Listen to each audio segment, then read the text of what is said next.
Pittsburgh Steelers fans, what's going on? Welcome back to Blitzburg Squad. I'm Wesley Seeley, joined alongside Shane Smith. Thanks for joining us as we dive into this preview of the Steelers at the Chargers. Woo! Sunday night.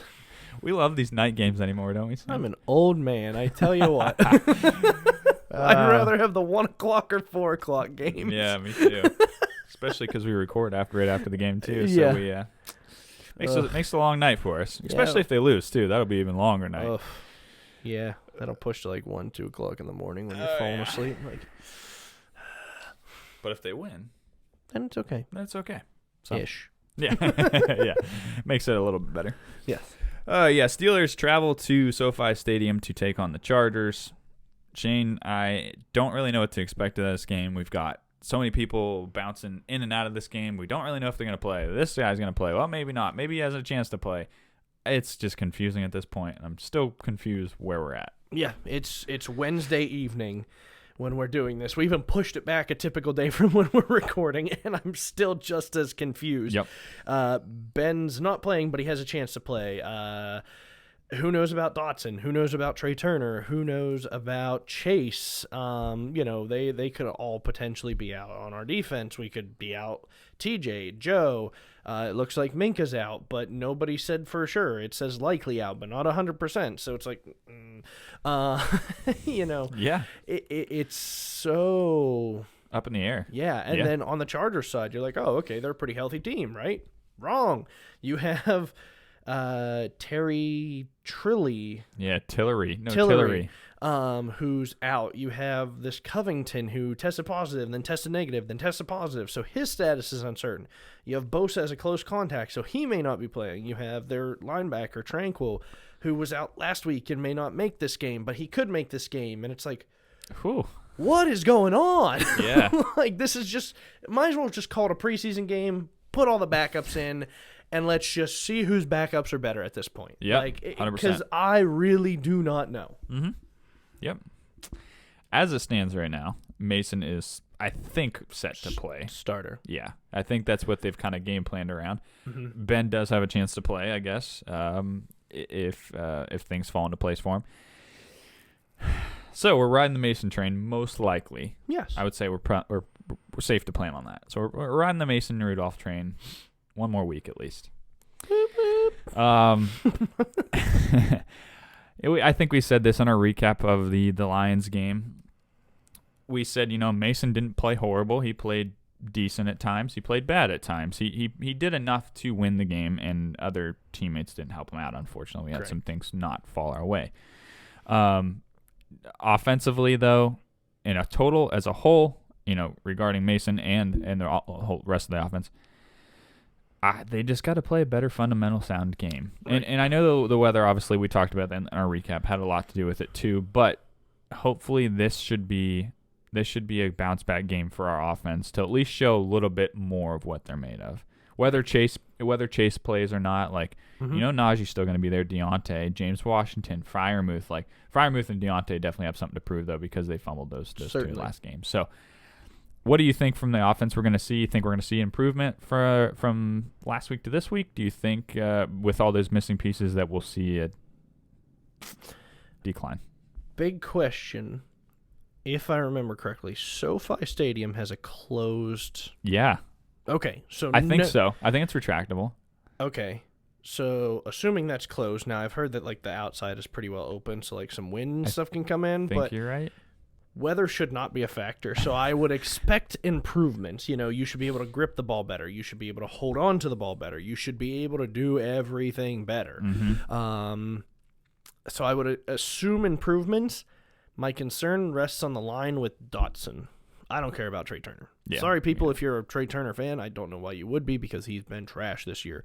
But Dotson is the important piece to see if we can get him back or not. I'm concerned because they ruled him out very fast last week, and it is his foot, so I don't know. I mean, he's not on IR, so I would assume maybe not broken, maybe just a sprain, but that's tough still. We don't know. Yeah. And so I'm going to say more improvements. Mason should be able to, he lollipopped quite a few and wasn't putting zip on it. Was it because of the rain? We should know Could this be. game, is he going to put more on it? Is he going to be able to throw it deeper? Are they going to implement that for him? He's got more than 24 hours, or I think it was like more specifically like 12 hours Yeah, I notice think you're of right. starting a game. And so I would hope for the best, but it's still just so many unknowns that I'm What going to ifs? say yes I with know. a question mark. Yeah. I think, Haig would come in for Dotson, or even Hassenauer would come in for Trey Turner or Dotson. Those guys were probably going to be the guys that fill in, I would think. Correct. Hopefully they can do enough for our run game, because I would think that's a huge thing, is just kind of getting back to our run game, because I think we talked about the last week. We threw it 50 times, ran it for like 30 or 31, was more pass heavy in a game that the elements weren't great to throw the ball in, and I just hope that we can get back to a better run game in this game. And I know we're missing Dotson, I know we're missing Turner, which is his former team. We're playing his former team, so maybe he'll want to play. Maybe. But yeah, maybe not. But with the guys that are just gonna be plugged in for those two guys that are out, hopefully they would be able to do enough for Najee to get the rock rolling. So I would say, I feel like we always talk about getting the run game going, those guys up front, but definitely that. But more so, just we had 3 turnovers last week, two fumbles and a pick. Yeah, and almost a fourth. With Ray. No. Oh, well, not even including Ray. Oh. Kendrick Green. Oh yeah, no kidding. Yeah. Whew, yeah, that was a completely sloppy game. In a 3 or 4 weeks before that, when we had been turning over zip, not a nothing. Right. I mean, it's quite the difference in the game. Mm-hmm. So I would say just, playing clean football, not turning it over, and just Mason making the right throws. And he doesn't have to force it down the field as much, maybe. Just making like better, consistent throws and smart throws. Right. So that's what I'd like to see from the offense, at least. Certainly. Do you have a X factor that you think we should have from the offense, or who could change the game?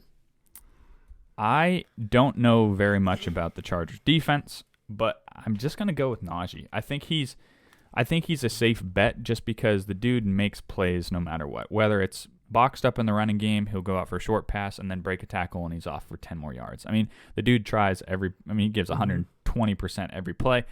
And I just think, like, even if the running game isn't going, getting him involved in the passing game, that'll be the key. And I think just, especially for Mason too, just being able to have like that security blanket to have Najee right in front of him in case he can't get the read downfield. So just run game, passing game, I think it's Najee for me. But for you? I'm going to assume that maybe he plays this week, and I'm going to say Chase. Okay. I think I picked him last week, and then he didn't play, so let's hope he plays this week and do it, just because with Mason playing, Mason's best attribute to me is throwing the ball deep. He seems to be most accurate when he's doing that, and Chase has some speed, but he's also got the height. So if anybody you're going to lollipop it to, I would prefer you to lollipop it to our 6'4" guy and jump on a 50-50 ball. Yeah. And that could change the way people are being guarded. Deontay's probably, if he's still double teamed, that means Chase is probably one-on-one. Or if they're double teaming Deontay and Chase, well, James Washington, Ray McLeod, whoever it may be, is probably one-on-one in the slot. Or Freiermuth, maybe the safety has to come down a little bit more. Right. So there's definitely options there that I think having Chase back and just giving him a shot, if it warrants the shot, could definitely change the game very fast. I'm pretty positive last time Mason and Chase played was against the Browns in that finale last year, and they went off together. So he might be He was just throwing the ball deep. I know he was. He was just launching it. He just didn't even care. He was just cranking that thing. So they might have a connection there. As far as Chargers defense, I guess my X factor, like I said, I don't know a whole lot about their defense, and the few players that I do know, I would say just Derwin James, because last time I believe we played the Chargers, I think he intercepted Ben, and it was a bad throw, but still, the dude's a ball hawk, and the dude's a great free ranging safety. I think he could be one to, bait Mason into a pass. I sure hope that doesn't happen, but he's got the ability to do it, and he's a super good playmaker. So I would say Derwin James is probably my X factor for the Chargers defense. Okay. Mine, and again, this is if the guy plays, because Derwin's a good one, because I don't know many others there either. Mine would be Bosa. He can be a game changer. He would probably be up against Chooks. Chooks has not been the best this year. makes me very nervous. Most of the time we have our tight ends on that side, and I think there's a reason. I think it's to chip people because we know Chooks is our by far weak point, which is still a baffle to me why we're not putting Banner in, but that's a whole nother subject. And so if Bosa plays and Bosa's healthy and, not tired out or, whatever because he hasn't been practicing all week, he could come off the edge pretty fast, and especially against Mason, who sometimes gets a little gun shy, could throw it early to Derwin picking it off, or hold on to it too long and take a sack and make some mistakes. So 100%. Yep. If he does play, he's going to be a problem probably. So onto our defense, man. I would say defense actually has the taller task in this one. Yeah, I would agree with that. Going up against our boy Justin Herbert. We seem to like Justin Herbert a lot. Yes, we do. We speak very highly of him. Eckler, Mike Williams, Keenan Allen. I mean, Keenan Allen's thrown us fits in the past. Oh, yeah. And our defense has not changed since the last time. So great. So you're telling me he's going to go 100% expect Keenan Allen to go into the slot. 15 catches, 215 yards. 100% expect it to be Joe Schobert or Devin Bush one-on-one against freaking Keenan Allen. Ugh, that's rough. That's no good. I don't see Keith Butler changing his ways on that. Yeah. I hope that's not the case, but we've seen it happen in the past, and you're right. It seems like some of that, you still see some of those sightings in our defense nowadays. So, Bush and Schobert are at least faster than Williams. I would Vinny hope. back in the day was a little slow. Yeah. Oh, yeah. Vinny was, yeah. I thought you meant Mike Williams for a second. I was no. Mike Williams is a speedster. But the other dude, too, is Austin Eckler. I mean, they got slashed in the run game last week by the Lions. And DeAndre Swift is a solid player, but the other two were nobodies. And we've got a solid back in Eckler going up against now. Yeah, and his backup, I can't remember his name, but his backup's pretty solid, too. Sweet. So that's great. That's even better. So, I mean, it's like the defense is – they've got to pay attention to Herbert, obviously, because Herbert can make really nice throws. But also, Eckler is a heck of a running back and a receiving running back. So, yeah, we've got our plate pretty full in this matchup. Yeah, for sure. And it seems more likely than not no Minka, so that makes the task even taller. Does that mean Killebrew? Does that mean Norwood? Does that mean we upgrade Carl Joseph, as you were talking to me about? We don't know. Right. And, for a play or two, I'd be like, okay, fine. Minka needs a breather. For a whole game of 40, 50, 60 plays. Especially when Herbert likes to air that thing out. Makes me nervous. Yeah. Because all it takes is, okay, they're supposed to be back, and they crash in because they fall for it where Minka wouldn't. And now Keenan comes up the slot, or the tight end comes through, or Mike Williams comes through the middle, and boom, it's gone. Yeah. I mean... So it's very a little scary. nerve-wracking. And the other thing, too, is if TJ doesn't play, that also majorly hurts us against the run, stopping the run, because TJ's always, he's able to come off the edge and get, he's able to kind of loop around and get in there before the back really meets the hole. Right. And can stuff that play right away. And not only, obviously, for quarterback pressure, he's also good for run stopping. Oh, absolutely. And he drops back, too. Yeah. I mean, he's a great coverage guy too, which a lot of people don't give him credit for. I mean, he doesn't rush like Garrett and those others 100% of the plays. Right, you're right. He's probably like a 70-30, and look at his production. Yeah, I know. It's crazy. Yeah, so I would say, I would rather them get beat by the pass in this game and make sure you stop the run first. But it's hard. It's like pick your poison. Oh, yeah. But if they start running the ball, they can just do anything. So I'd say stop the run and then focus on the pass from there. Try to make them one-dimensional at least. Yeah, you got to make them one-dimensional as much as possible, but it's definitely a tall task. It is a very tall task. Especially with the guys out. If we don't have Hayden and Minka and TJ, that this increases the likelihood of failure, unfortunately. Yeah, you're right. You're right. To where it would have to be a very high-scoring game, and I don't know how our offense can do that. I know. So it makes me nervous. Do you have an X factor on the defense that could change the game for us? One that maybe is going to play? Yeah, right. I have two guys in mind. I'm actually going to go with Trey Norwood. Okay. I'm going to say he gets the start at safety because Minkah being out. I've heard that, I think I saw in a report that Mike Tomlin said that it's going to take multiple guys to fill the role of Minkah. Oh, So for sure. maybe that means bringing in Killebrew for a couple drives. Maybe it means bringing Norwood back there for a couple drives. Maybe it means Joseph a couple drives. I don't know what it means, but I'm sure Norwood's going to get some playing time, whether it's in the nickel, whether it's in safety position. I just think I love what I've seen out of him so far. Mm-hmm. He's been a actually pretty sound tackler as well, which has been great. Is what we need right now too. Saw the missed tackles last week. So I'm going to go Norwood. I think maybe he makes a splash play for us, or at least does, solid enough coverage for us to make the Minkah loss not as drastic for us.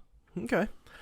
I chose somebody last week, and I'm not going to pick him 2 weeks in a row, but he is on my list of people. I picked Edmonds last week thinking that he was going to be on Hawkinson, and he needed to stop Hawkinson. Yeah. Hawkinson didn't have any catches, so whether he was the whole time or not, who knows, but kudos to you, Edmonds. You were one of the few people that I didn't yell out your name in anger. Bush, not the same. Oh. I'm going to go linebackers, though, since you did DBs. I'm going to go Alex Highsmith. It seemed like when TJ went out of the game, Highsmith stepped up, and, he was second on the team in tackles. Schobert had 13. Highsmith had 11. Mm-hmm. Highsmith is a rusher. I don't know. Highsmith may drop back like TJ does, but it seems like he's rushing more often than TJ is at times. And 11 tackles is really solid for an edge rusher. And so if TJ doesn't play, I'd like to see him step up so that way Mr. Taco Tuesday doesn't have to, doesn't have to worry as much on his end. Yeah. Yeah, maybe we can get a little production out of him, though. At least a little pressure from his side would be nice. Mm-hmm. Offensively, I'm actually going to go Eckler, but just because of my profound ambition for them wanting to stop the run. I just think what you're going to get out of Herbert, I feel like. Maybe you harass him, maybe you stop the pass, but I still think he's going to have a day. Mm-hmm. Just stop Eckler, please. I don't want to get gashed by the run. There's nothing more just absolutely just wind out of your sails from getting just run on like we did last weekend. So if we can just stop the run, I would say focus on Eckler. I think he's the X factor. I think he'll be bringing it, but we got to bring it back. So I'll go Eckler. I'm going Mike Williams. Oh, speedy guy. Yep. Our corners are good, but we got to have the deep safeties, in my opinion, to help them because our corners are good for these 10 to 15 yard routes. If they're in a foot race against anybody, I don't know a single one of them that's gonna beat Mike Williams. I don't know one of them that Keenan Allen's not fast, but he's quick. Yeah. We just don't have the speed on corner like I would like. No. And unfortunately, I could see him having a field day where it's just a simple streak route, and if Minkah's not playing, and again that position doesn't do its job like it's supposed to and reads it wrong, boom, he's gone. Yep. And so we can make him one-dimensional and hope it works, but then speed factor comes in, and unfortunately I'm not as confident in that because Mike Williams gone off a few times this year already. Right.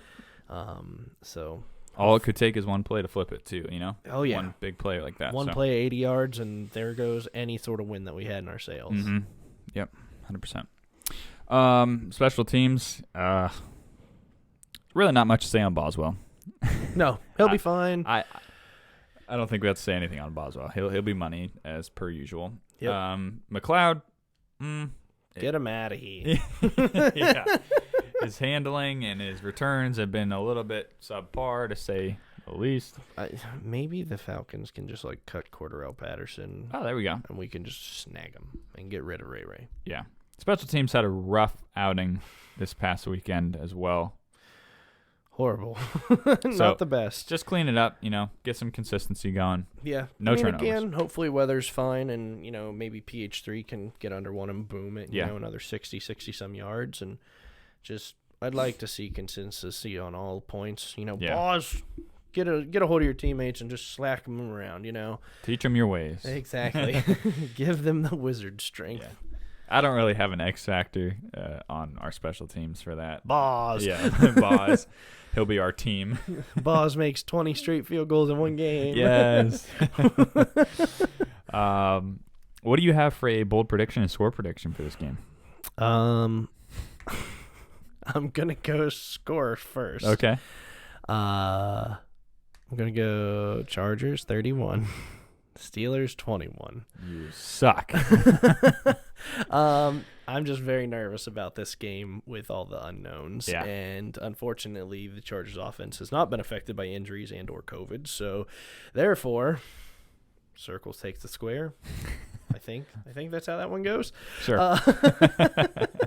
And so I'm going to go my bold prediction, though, that even though we lose, we still win the turnover battle. Okay. I did offense and defense Yeah, combined. that's I a good couldn't one. figure out which one I wanted. That's a good one. That's a good one. I like it. Yeah, I'm going to score prediction. I'll go first, too. I got Steelers edging it out 24-21. Like I've said, I think it is going to be a tall task. Obviously, this might be that my score prediction is kind of my bold prediction as well, because that's kind of bold. You're saying the Steelers are going to get the win. But, Mason's going to be our quarterback. Let's just see if he can do it again. Hopefully he can do enough to win us the game. I say he barely edges it out, 3-point game there. So that's my score prediction. My bold prediction, let's go. I guess I feel like I got to make it flow into what I've been preaching. Let's say we hold Eckler in rushing yards. I say we hold him under 80. Okay, That's fair. 80 total or 80 rushing? Because he's also a catcher out of the back. Let's say rushing. Okay. Just because, yeah, I think he'll probably have a heyday on Bush. So let's at least stop the run. He can catch it all he wants, but let's stop the run. So let's hold him under 80. I don't know if it's very bold, but it feels bold because our flipping defense allowed 200-some rushing yards last week. Yeah, we did not have a great performance. We got injuries, and no, you're right. Your score prediction was pretty bold because right now the Chargers are favored by almost 6 points. So yep, sure is. Then it's one of those where I think we have based on ESPN a 34% chance of winning I think that's something. 35. 35. Yep. Woohoo! Money. We've overcame the odds before, and Yeah. sometimes I feel better as the underdog. But it's Honestly, we usually play better as the underdog. So it's just a matter of it's not the typical quarterback right, that's true. that we're used to being the underdog. So If you knew Ben was playing, would you change your score? yes, I would. I would probably, if Ben was playing, I would actually probably do Steelers 27, Chargers 24. Okay, so you Because keep I a think 3-point game. I would keep it 3-point, and I think Ben would help change the time of possession, and I think the team rallies around Ben a little bit better. Yeah. Yep. So if Ben plays, that's my score Yeah. prediction. You're changing your prediction. All right, man. You got anything else to add to this? I think that's it. Okay, cool. Well, I think that's all I got, too. Appreciate everybody joining in, listening in. Steelers, like we said, Sunday Night Football at the Chargers, SoFi Stadium. And we'll be up late probably watching that one, recording that one. So, Yes, sir. Woohoo! but as always, go Steelers. Let's go Steelers.